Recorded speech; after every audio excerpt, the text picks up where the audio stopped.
bon moment, surtout avant une compétition. Et quand on analyse tous nos matchs qu'on a joués, c'est vrai qu'on a souvent dominé totalement. On a pris très peu de buts. Je crois qu'on a enchaîné 7 matchs sans concéder de buts. Donc voilà, il y a eu un petit...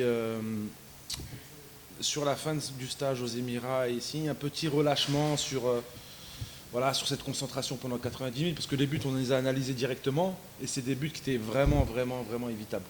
C'est une faute de placement, de concentration, c'est tout.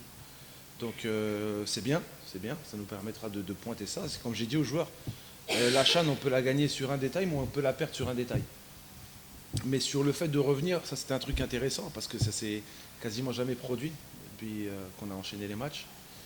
Et voilà, après, cette CHAN va être de bon niveau. Ça va être une belle CHAN. Vous avez vu quand il y a des beaux terrains, donc les équipes mettent beaucoup d'intensité. Voilà, des fois, il y a du beau jeu. Et c'est pour ça que je dis qu'il faut respecter le football. L'Algérie, depuis 2011, n'a pas participé à une CHAN. Donc ça veut dire que ces joueurs n'ont pas cette expérience de Coupe d'Afrique, entre guillemets, en fait, de CHAN.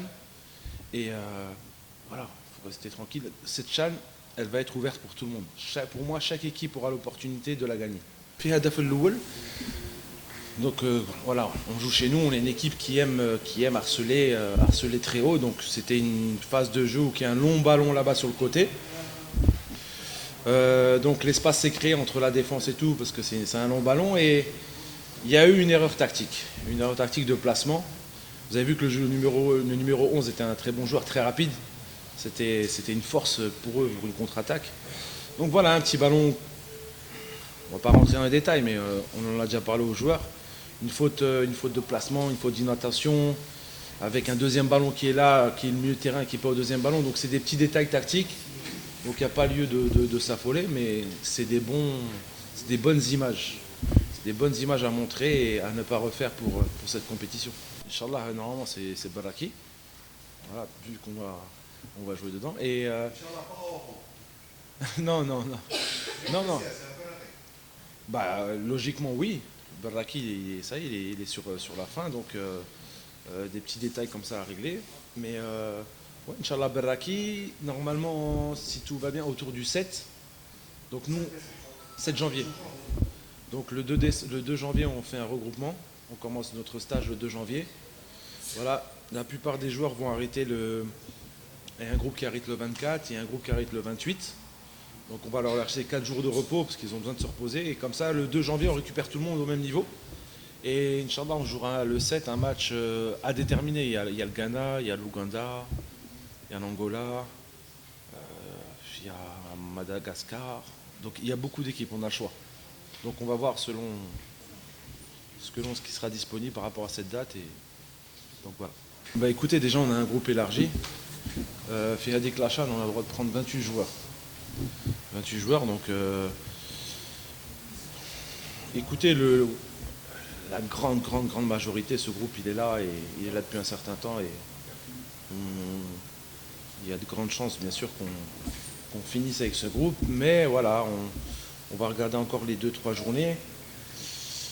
Après voilà, pour moi actuellement c'est les meilleurs. Écoutez, pour Haribi, bon, il était malade, il n'avait pas joué les 2 derniers matchs, donc on l'a repris doucement. Il avait joué 45 minutes dernier match, il avait fait une bonne rentrée, je trouve. Écoutez, en ce qui concerne Ayman Mayous, regardez ses stats.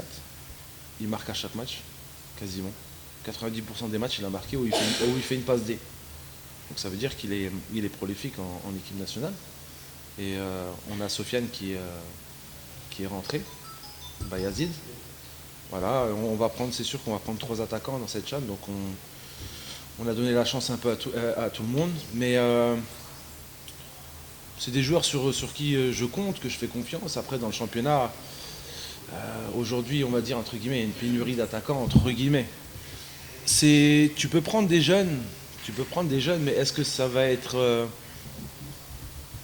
Voilà, on a suivi les jeunes, on l'a vu...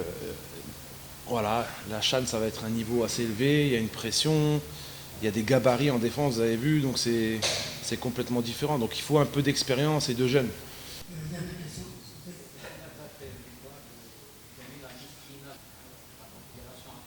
Ah. C'est vrai qu'avec le mercato, il va être en Europe ou n'importe où, mais voilà, on va tout faire en tout cas. S'ils doivent signaler à l'étranger, de leur dire que vous signez après la CHAN. Je pense que c'est possible de signer et de rejoindre le club après la compétition. Donc j'espère que personne part tout de suite, qu'ils partent tous après la CHAN. Inch'Allah.